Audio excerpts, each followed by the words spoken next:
votre émission Rien que la parole de Dieu. Vous êtes les bienvenus. Merci. Bien-aimés dans le Seigneur, bonjour ou bonsoir, quel que soit l'endroit auquel vous nous suivez. C'est la sœur Marie-France et le frère Samy de l'Église universelle de Dieu et bienvenue dans votre émission Rien que la parole de Dieu.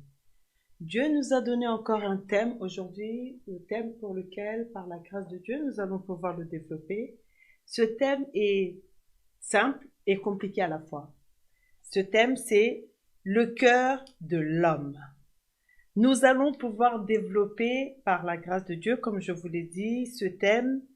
Et avant toute chose, avant qu'on puisse développer, je veux vous donner juste un verset biblique. Jérémie 17, le verset 9 à 10. Que nous dit la Bible par rapport au cœur de l'homme? La Bible nous dit ceci. Le cœur est tortueux par-dessus tout, et il est méchant. Qui peut le connaître? Voici, il y a une question qui nous est posée. Moi, l'Éternel, je prouve le cœur, je sonde les reins, pour rendre à chacun selon ses œuvres. Bien-aimés, nous allons parler de ce cœur qui nous pousse à commettre peut-être des choses, qu'elles soient bonnes, mauvaises, ainsi de suite.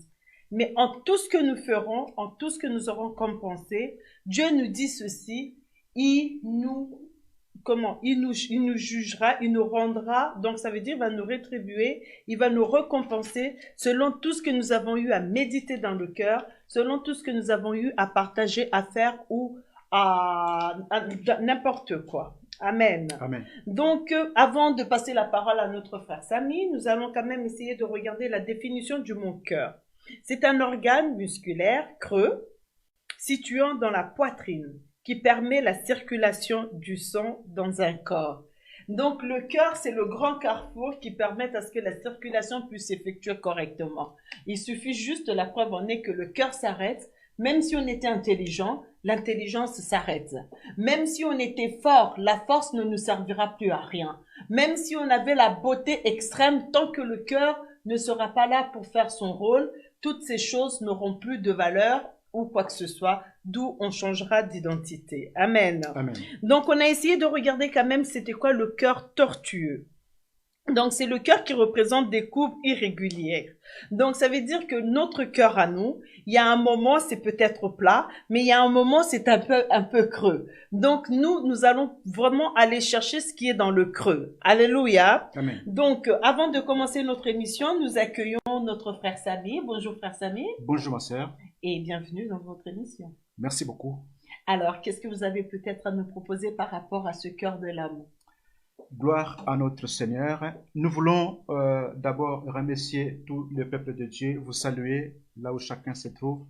Que le Seigneur vous accompagne, que le Seigneur vous assiste. L'heure est arrivée pour nous de présenter cette émission, votre émission, pour la gloire de notre Dieu. Alors, nous avons aujourd'hui, comme la sœur l'a bien signalé, le thème qui dit le cœur de l'homme. Nous voulons parler de cela aujourd'hui. Et je voulais aborder dans le sens de vous donner quelques signes permettant de savoir qu'on a affaire à des personnes ayant un mauvais cœur. Ah, merci frère Samy de parler des signes, parce qu'il ne faut pas que les hommes oublient que Dieu a toujours travaillé avec des signes.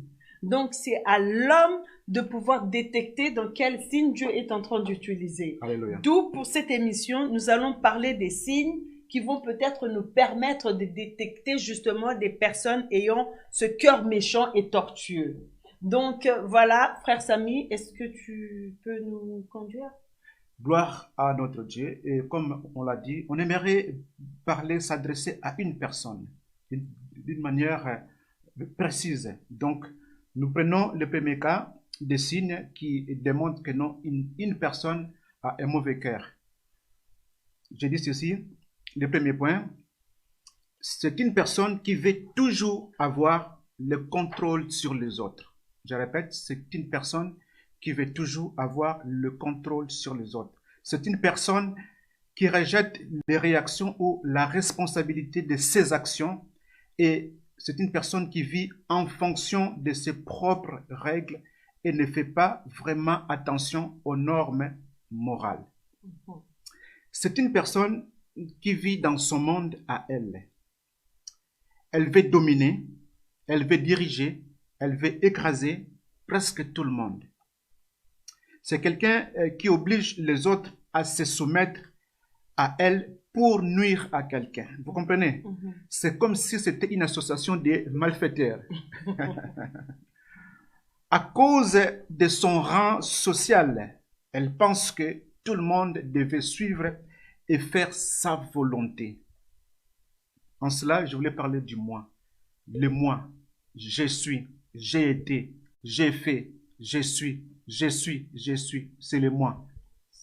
Voilà le genre de personnes. Et pour cela, je vais vous amener dans le livre de Deutéronome, au chapitre 29, le verset 18. Deutéronome, nous sommes dans l'Ancien Testament, c'est pour le lecteur de la Bible. Deutéronome, chapitre 29, le verset 18.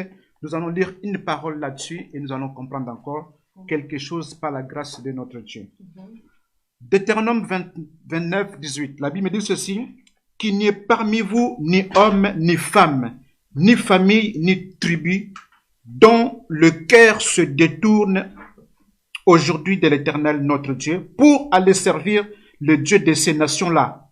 Qu'il n'y ait parmi vous des racines qui produisent du poison et de l'absinthe. Alléluia. Amen. Voilà, on nous parle ici de ce peuple-là, qu'il n'y ait parmi vous que personne, ni homme, ni femme, ni tribu, ni une famille qui doit se détourner de l'Éternel Dieu. Alléluia. Amen. Une telle personne, c'est quelqu'un qui s'est déjà détourné de Dieu. Beaucoup ne le savent pas, beaucoup sont même dans les églises en train de prier, mais beaucoup sont dans ce cas-là. Et c'est pas bon. C'est quelqu'un qui est déjà dans le mal, qui est déjà loin de l'Éternel Dieu. Alléluia. Amen. Et on nous a parlé ici du poison et de l'absinthe. Le poison, c'est une influence dangereuse. C'est pour dire simplement que non, une telle personne a une influence dangereuse auprès des autres. Et on nous a parlé encore de l'absinthe. L'absinthe, c'est la liqueur, c'est l'alcool, c'est l'ivresse. Donc, c'est quelqu'un qui se donne à l'ivresse. Vous comprenez? C'est Ivre de la méchanceté, quoi. Voilà, c'est quelqu'un qui est devenu ivre de la méchanceté. Mais la personne elle-même ne se rend pas compte. Voilà, c'est ce que j'avais à développer comme le premier point, c'est-à-dire une personne qui veut toujours avoir le contrôle sur les autres.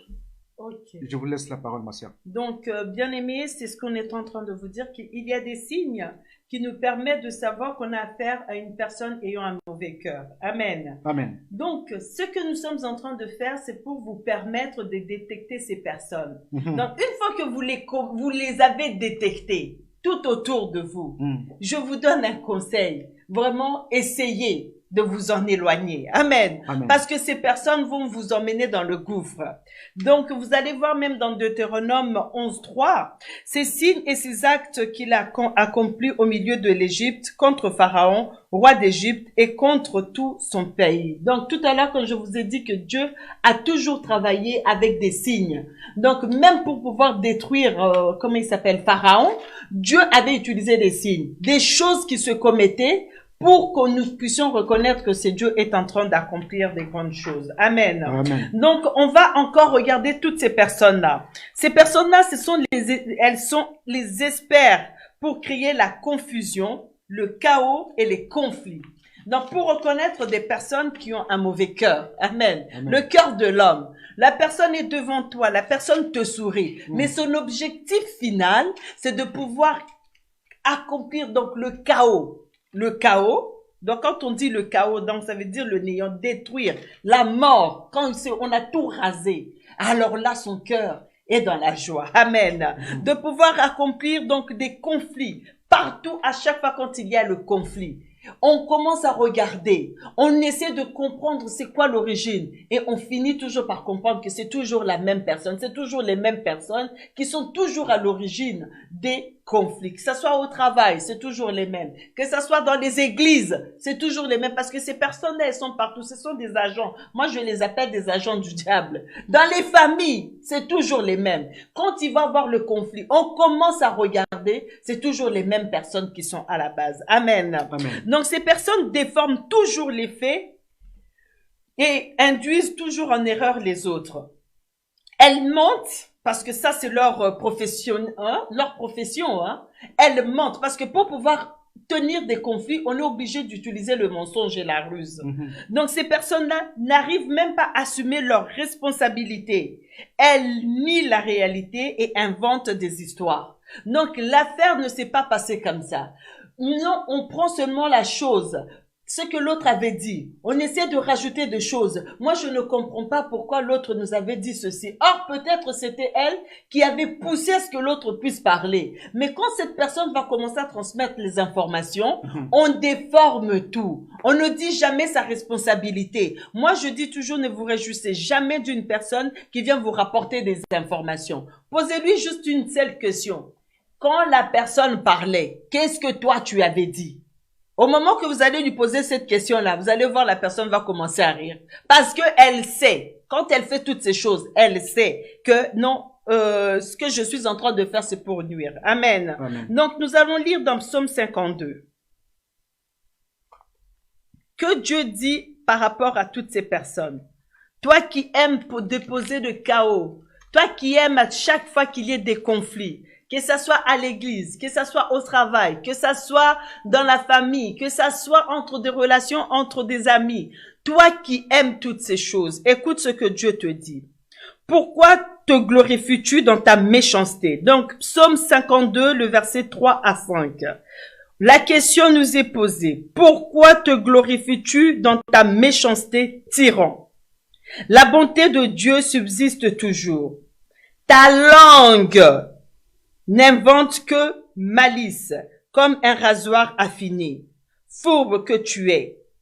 Tu aimes le mal plutôt que le bien, le mensonge plutôt que la droiture. Amen. Amen. Ces personnes, comme on avait dit tout à l'heure, ne peuvent pas aimer la droiture. Préfèrent le mensonge parce que le mensonge détruit. Or, la vérité construit. Quand on vient avec un esprit de vérité, nous allons voir que là où il y allait avoir de troubles, il y aura la paix. Et quand il y a la paix, il y a la multiplication. Tout le monde est dans la joie de pouvoir venir travailler, de pouvoir même s'approcher. Mais quand il y a ce genre de personnes, quelque part, on n'a même pas envie d'y aller. Donc Dieu te demande de ne pas te glorifier dans ta méchanceté. Donc si tu as la possibilité de te repentir, de t'examiner toi-même au fond de toi, de t'examiner, ça serait bien pour la paix de tout un chacun. Donc je passe la suite à notre frère Samy. Merci ma sœur.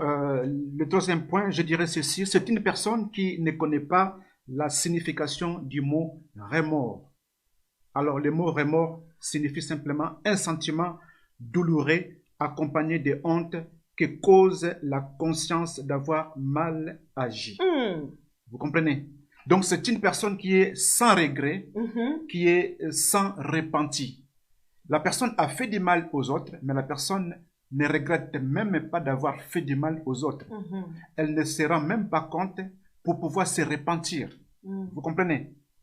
Cette personne, c'est une personne qui a un mauvais cœur, qui a un mauvais fond. Alléluia. Amen. Je vous amène dans le livre de Jérémie, chapitre 8, le verset 5 à 6. La Bible me dit ceci. Pourquoi donc ce peuple de Jérusalem s'abandonne-t-il à de perpétuels égarements? Vous comprenez? À de perpétuels égarements. Donc c'est quelqu'un qui vit continuellement dans les égarements. Il persiste dans la tromperie. Il persiste dans la tromperie. Donc c'est devenu une mode de vie, quoi, sa façon de vivre. Voilà, quelqu'un qui ne connaît pas le remords, quoi, dans les égarements, dans la tromperie, mais ne se rend toujours pas compte. Il refuse de se convertir, il refuse de changer de position, d'abandonner le mal, de suivre le bien, de faire du bien. Il refuse. Vous comprenez? Et le verset 6, la Bible me dit ceci, « Je suis attentif et j'écoute. Il ne parle pas comme il devrait. » Vous comprenez? Il ne parle pas comme il devrait. Dieu dit que non, je suis attentif et j'écoute. Pendant que toi, tu fais des choses comme ça, aux autres, sachez-les ou sache-les que Dieu est là, il entend, il voit toutes choses, il est au courant de toutes choses. Il dit encore ceci, aucun ne se répand de sa méchanceté. Voilà, c'est une méchanceté, un cœur mauvais. Alléluia. Amen. Et ne dit, qu'ai-je fait tous reprennent leur course comme un cheval qui se lance au combat. Donc voilà. Donc c'est une personne qui persévère dans son égarement.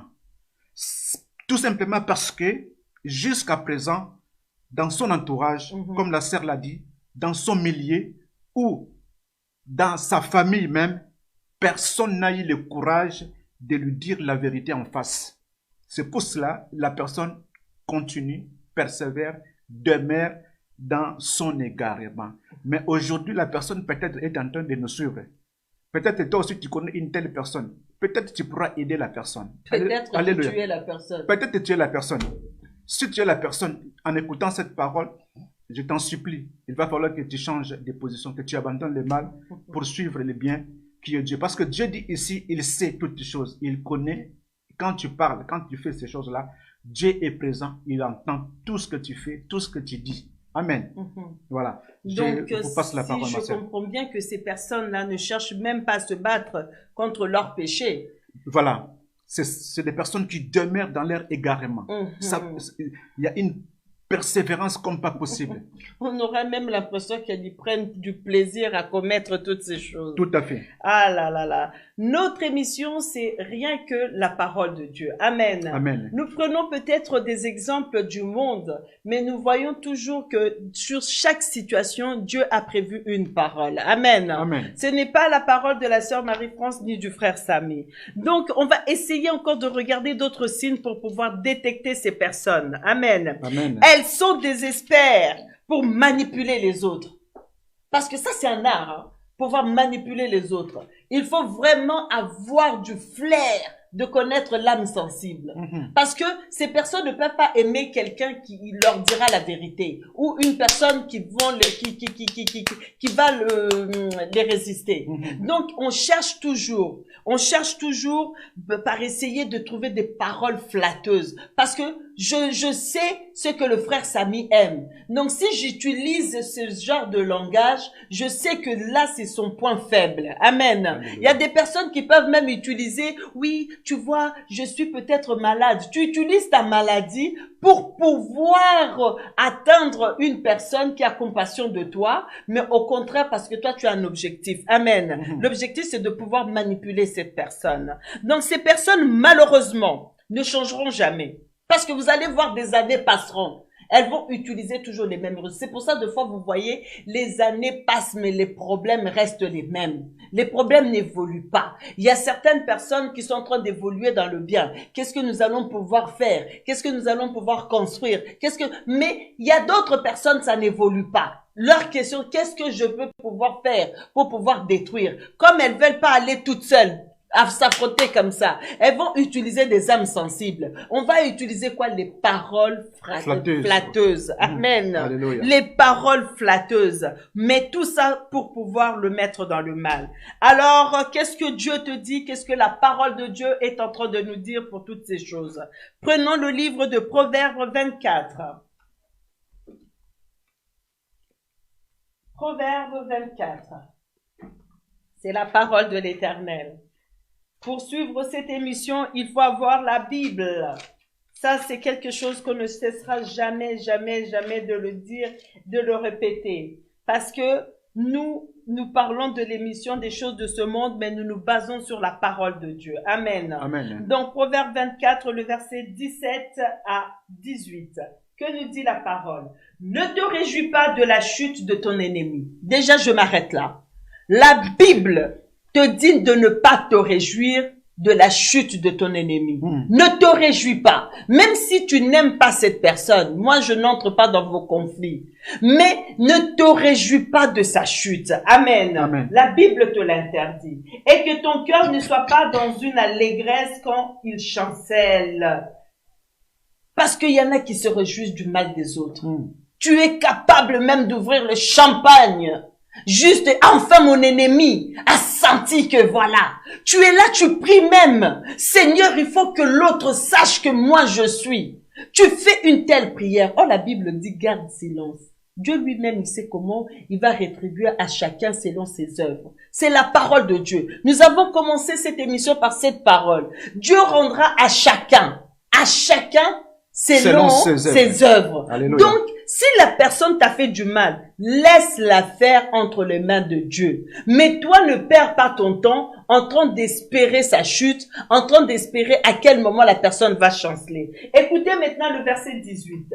De peur que l'Éternel le voie. Parce qu'on a dit Dieu voyait toutes choses. Amen. Dieu voit toutes choses. Et ton cœur, et le cœur de ton ennemi. Dieu sonde. Donc ça veut dire que Dieu, il te dit de ne pas te réjouir. Parce que si Dieu voit cela, regarde maintenant. De peur que Dieu, l'Éternel le voie et que cela ne lui déplaise. Moi, je m'arrête. Quand c'est comme ça, je m'arrête parce que c'est important. Parce que quand toi, tu te réjouis de la chute de l'autre, sache-le que cela ne plaît pas à Dieu. Alléluia. Donc, ça veut dire que c'est comme si tu as dit à Dieu, mets-toi à côté, moi-même, je veux me venger. Or, Dieu, il te dit, à moi la vengeance, à moi hein, la rétribution. Ne l'oublie pas. Et qu'il détourne de lui sa colère. Dieu voulait peut-être détruire ton ennemi, mais suite à ton mauvais cœur à toi, parce que toi aussi, tu es tombé dans le mal. C'est comme si tu voyais un fou en train de courir nu. Toi aussi, tu te dis, tiens, je vais enlever les habits pour commencer à courir, pour montrer, éduquer le fou que ce qu'il fait, ce n'est pas bon. Non, toi reste dans ta position. Maintenant, regardez, bien aimé, il y a des personnes qui sont en train de subir la colère de Dieu qui leur était pas été réservée. Parce que tu t'es réjoui un jour du mal de l'autre. Parce que tu as voulu que le mal arrive à l'autre. Parce que tu as voulu que à tout prix Dieu puisse te rendre justice. Donc, selon tes désirs à toi et non selon le plan de Dieu. Et peut-être tu es en train de subir des conséquences et tu cherches où est le sorcier. Non, le sorcier n'est pas là. C'est ton cœur à toi. C'est le creux de ton cœur qui est le problème. Parce que tu t'es réjoui. Parce que tu as voulu du mal à quelqu'un d'autre. Amen. Amen. Alors que Dieu te fasse grâce et que tu arrives à laisser les choses entre les mains de l'Éternel. Je laisse la place. Gloire à notre Dieu. Un autre point, je voulais parler de cette personne-là qui joue sur la sympathie des bonnes personnes et qui essaye de pouvoir les induire en erreur. C'est une personne, quand elle parle, c'est pour dire que ce sont les autres qui agissent mal. Vous comprenez? Elle est toujours en train d'accuser les autres. Toujours, ce sont les autres. Jamais, de son côté, on peut trouver une faille, une faute quelque part. C'est toujours les autres qui sont en tort. Alléluia. Toujours les autres. Ça a toujours été comme ça. Ça a toujours été les autres. Les autres, les autres, les autres. Toujours en train de pointer les doigts vers les autres qui agissent mal. Pendant que ces gens-là qui sont accusés, comme ils ne peuvent pas se défendre, comme ils ne parlent pas, comme ils ne répondent pas, et tout le monde pense qu'effectivement c'est comme cela. Alléluia. Amen. Voilà. Et ils sont condamnés comment? Injustement. Parce qu'ils n'ont pas eu le temps de s'exprimer. On ne leur a pas donné l'occasion de pouvoir les entendre, pouvoir parler, pour pouvoir défendre leur cause. Vous comprenez? Donc c'est quelqu'un, quelque part, qui a perdu aussi sa considération à l'égard de ces personnes-là. Qui a perdu aussi leur confiance.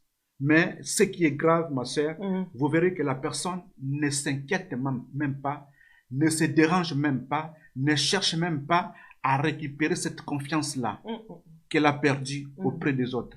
Vous comprenez? Je vais vous donner un exemple dans la Bible pour pouvoir illustrer tout ce que nous venons de parler ici. Je vous amène dans le livre de Genèse au chapitre 33. Genèse chapitre 33, le verset 3 à 4. Je lis pour la gloire de notre Seigneur Jésus-Christ.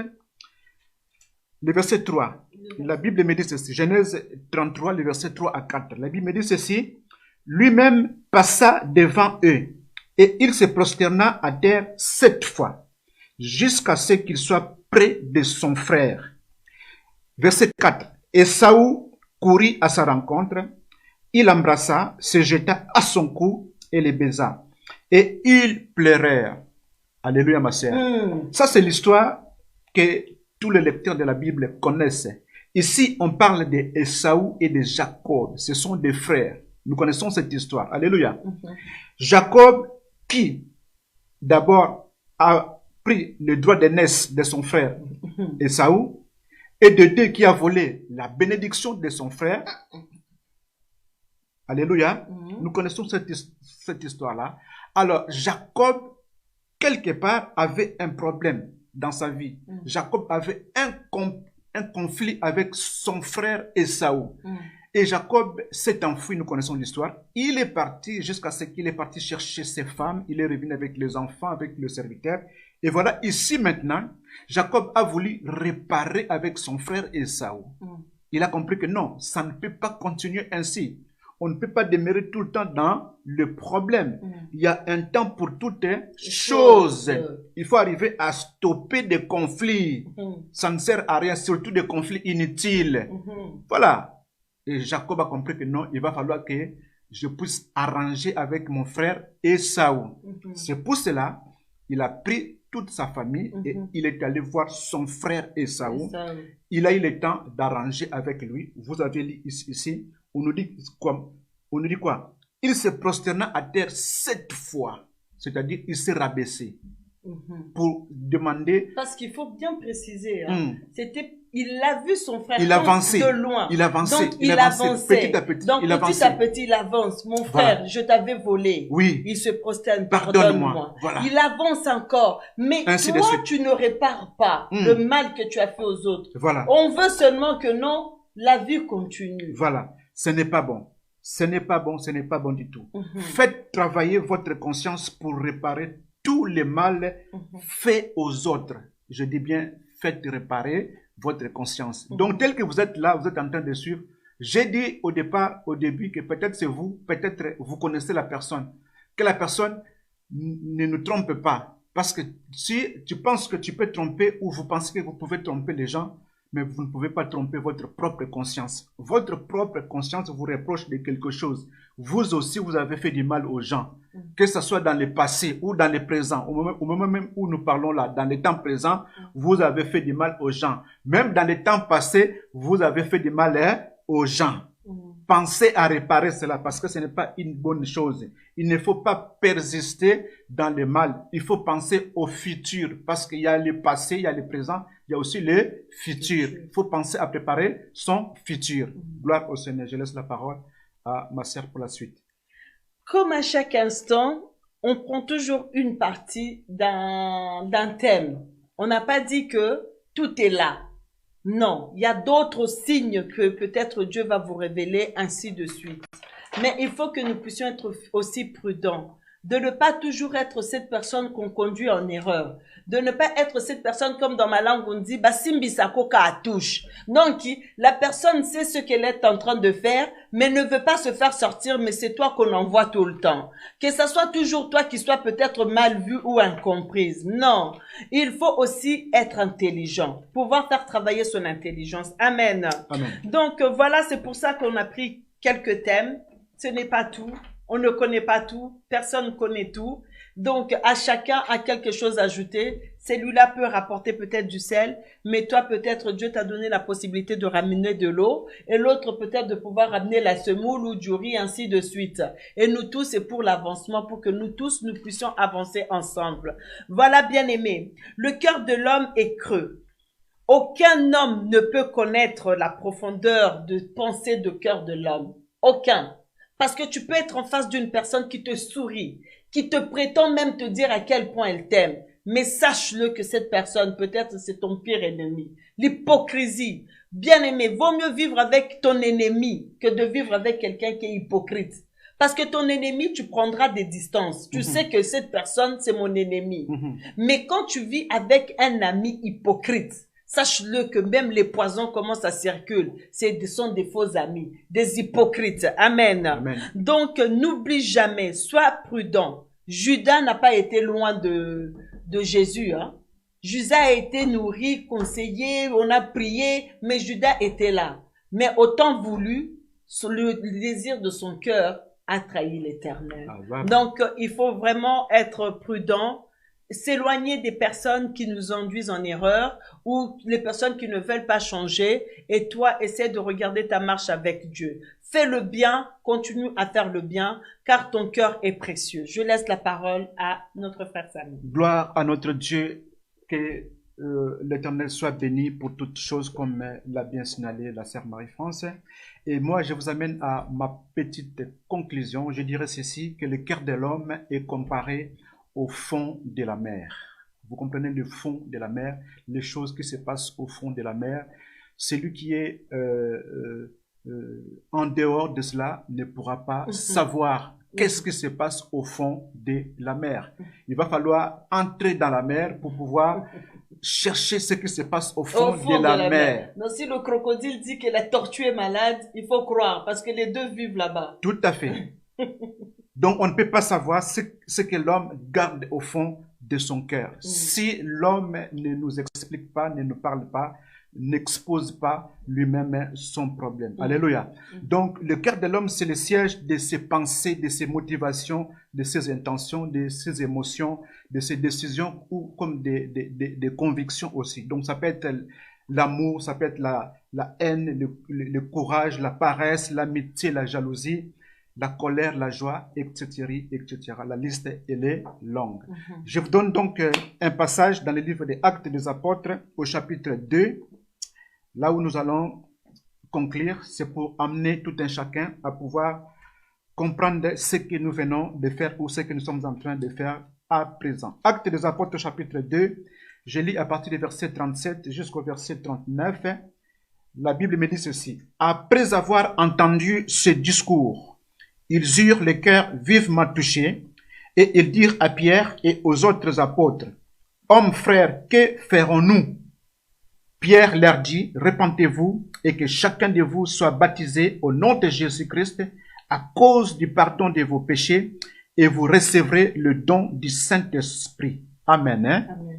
Le verset 39, « Car la promesse est pour vous, pour vos enfants et pour tous ceux qui sont au loin, en aussi grand nombre que le Seigneur notre Dieu les appellera. » Alléluia. Amen. Donc, vous aussi, après avoir entendu tous les discours que nous venons de détailler en ce lieu, dans cette émission qui est votre émission, après avoir entendu ces discours-là, alors, vous avez peut-être le cœur vivement touché et vous vous êtes posé la question ou vous nous posez la question, qu'est-ce qu'il faut faire? Alors, la réponse est simple. On vous donne simplement quelques réponses, quelques astuces, quelques possibilités pour vous aider. Premièrement, c'est la repentance. Repentez-vous. Vous avez compris que vous êtes une mauvaise personne.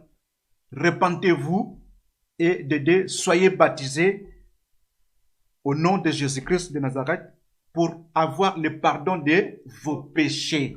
Et après, vous aurez ce qu'on appelle le Saint-Esprit. C'est un don que le Seigneur vous donnera et vous aurez le Saint-Esprit. C'est alors que vous aurez aussi le salut de votre âme. Alléluia. Amen. Parce que Dieu veut vous sauver. Dieu ne veut pas que vous soyez perdus. C'est pour cela qu'il vous a créé.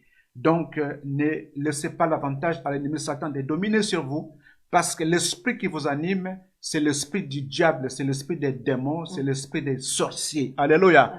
Donc, il faut le savoir. On vous dit la vérité, c'est la parole de Dieu. Même si ça fait mal, mais c'est la parole de Dieu. C'est pour vous aider afin que vous quittiez le mal, car vous êtes dans un bateau qui vous amène tout droit vers l'enfer. Amen. Amen. Et surtout de ne pas oublier que ça ne s'arrête pas qu'à vous, ça descendra même auprès de vos enfants. Tout à fait. C'est la parole de Dieu. C'est marqué ici, voilà. Amen. Amen. Voilà. Le frère Samy, est-ce qu'il y a quelque chose à rajouter? Quelque chose à rajouter. Nous voulons parler à nos bien-aimés qui nous suivent tous les mercredis, je pense, compte tenu de la situation actuelle des déconfinements. Parce qu'on a commencé à faire les émissions tous les mercredis. C'est-à-dire chaque semaine, il y avait une émission. Et maintenant, il y a le déconfinement. C'est-à-dire les gens ont commencé à reprendre le service, le travail ou l'école. Peut-être, pour certains, on a pensé, nous aussi, de pouvoir réduire un peu la fréquence. Donc, peut-être, vous verrez qu'on n'aura pas les émissions toute la semaine. Ça peut prendre peut-être 2 semaines. Voilà. Donc, ça peut prendre 2 fois dans les mois. On fait les émissions. Voilà, c'est dans ce sens-là qu'on voulait parler. Je ne sais pas si... c'est bien ça. Voilà. Donc, bien aimé. Ça a été avec un grand plaisir qu'on a eu à vous présenter à chaque instant ces émissions. Donc, désormais, vous aurez votre émission tous les 15 jours pour permettre aux personnes de pouvoir suivre, de pouvoir aussi pour nous de préparer parce que le travail, ça y est, ça reprend. Mais Que Dieu nous bénisse, que Dieu vous bénisse aussi. Nous sommes dans la joie. Voilà, votre émission prend fin. Donc, c'est la sœur Marie-France et le frère Samy de l'Église universelle de Dieu, l'Église pour tous. Avec notre pasteur, le pasteur Victor Makonda. Donc, comme à chaque instant, à chaque moment, je ne cesserai de vous dire, si vous n'avez pas d'église, vous êtes le bienvenu dans notre église. Il y a l'amour, il y a Jésus-Christ. Nous parlerons que de Jésus-Christ. Nous ne parlons pas des hommes, nous parlons que de Jésus-Christ. Seul Jésus-Christ a la capacité, a le pouvoir de pouvoir changer vos vies, Alléluia. de pouvoir vous donner la paix et la joie. Amen. Amen. Soyez bénis et à la prochaine. Au revoir. Je reconnais que tu peux tout et que rien ne t'est impossible. Je reconnais que tu peux